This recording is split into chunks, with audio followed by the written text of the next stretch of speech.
Zee 24 तास एक पाऊल पुढे. रितेश जेनेलिया हे बॉलिवूडचं न्यूली मॅरिड कपल आता आपल्या समोर येणार आहे एका रोमॅन्टिक कॉमेडी सिनेमातून.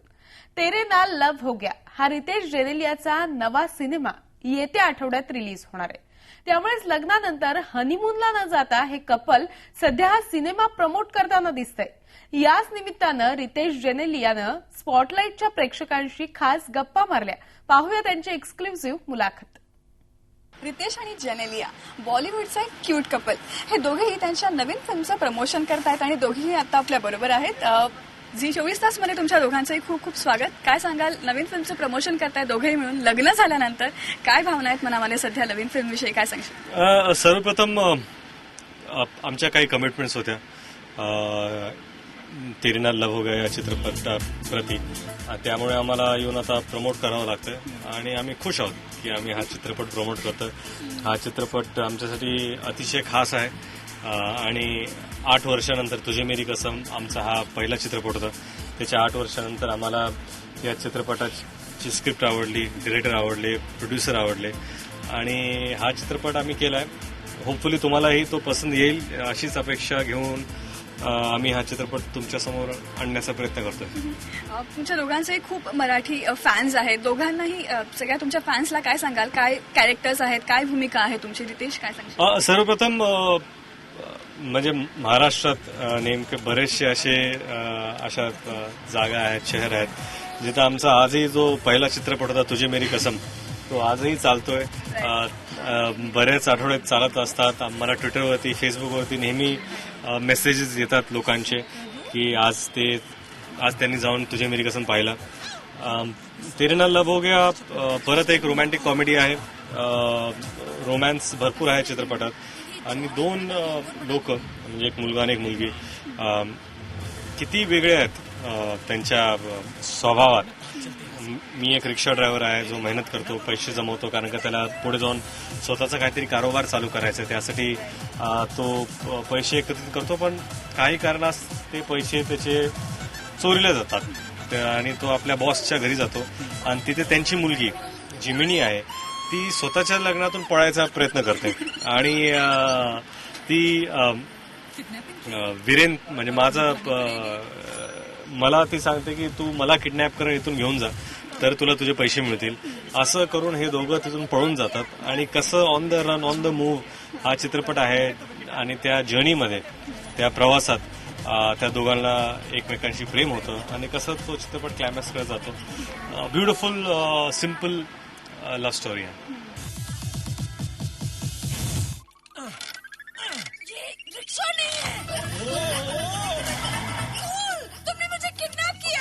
किडनैप तुमने मुझे किया है और सब लोगों को लग रहा है कि मैंने तुम्हें किडनैप किया है. ये कैसी किडनैपिंग हुई?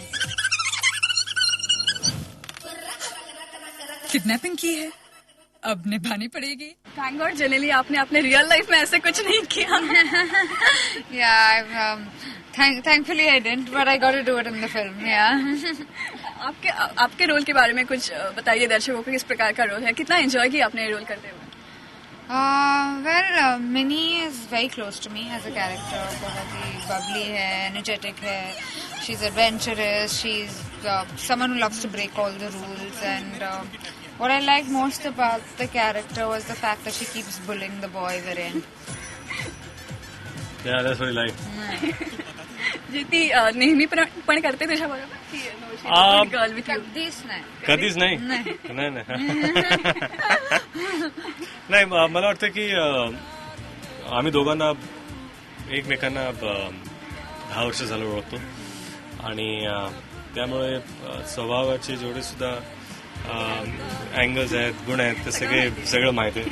त्यामुळे आता एकमेकांची बोलायचं, कसं राहायचं याची समजूत आम्हाला चांगलीच आहे. त्यासाठी कधी असं वाटलं नाही की ती बुली करते किंवा काही करण्यासाठी पुश करते. It's enjoyable living with each other now. तुमची रिअल लाईफ केमिस्ट्री तर सगळ्यांना माहिती आहे, स्क्रीनवरची केमिस्ट्री पण सगळ्यांनी ऑलरेडी बघितलेली आहे. यावेळी ही फिल्म करतानाचा एक्सपिरियन्स कसा होता, स्पेशली एकमेकांबरोबर?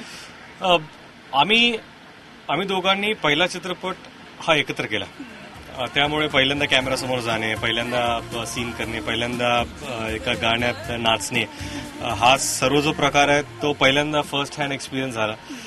त्यानंतर जिनियलानी साऊथमध्ये बरेचसे चित्रपट केले, हिंदीमध्ये बरेचसे चित्रपट केले, मी हिंदीमध्ये 20-25 चित्रपट केले. त्यानंतर एवढा सगळा एक्सपिरियन्स घेऊन परत एकत्रित जेव्हा मी काम केलं तेव्हा मला वाटलं की नवीन व्यक्तीच आहे ज्याच्यावर मी काम करतोय, कारण काय एक्सपिरियन्स वाढला. आणि जेव्हा एक्सपिरियन्स दांडगा होतो त्यामुळे कॉन्फिडन्स वाढतो. कॉन्फिडन्स वाढल्यामुळे तुम्हाला कुठेतरी वाटतं की बाबा हा सीन चांगलं करण्यासाठी तुम्हाला पण अजून काहीतरी चांगलं करावं लागेल, कारण मला वाटतं की माझ्यापेक्षा जिनिलिया ही चांगली ऍक्टर आहे. आणि खोटं सांगतो. बरोबर. सो इट्स फन की इतक्या वर्षांतर जेव्हा काम करता एकत्र तेव्हा त्याची एक मजाच वेगळी आहे. जेनेलिया, देशमुखांची सून झाल्यानंतर तू मराठी शिकलीस की पहिले से ही मराठी जानती थी? I read and write Marathi, but I don't know how to speak that. No you didn't very well. हाँ, मी प्रयत्न करत होतो. करते मी प्रयत्न करते. पण मग आता देशमुखांची सून झाल्यानंतर कसं वाटतं? बरं वाटतं.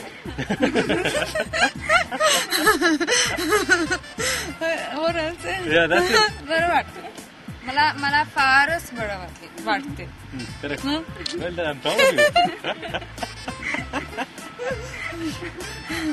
फिल्म खूप म्हणजे फिल्मची गाणी जी आहे ती खूपच सुंदर आहे. म्हणजे I really thank you guys की एवढी छान गाणी तुम्ही सगळ्या प्रेक्षकाला दिली.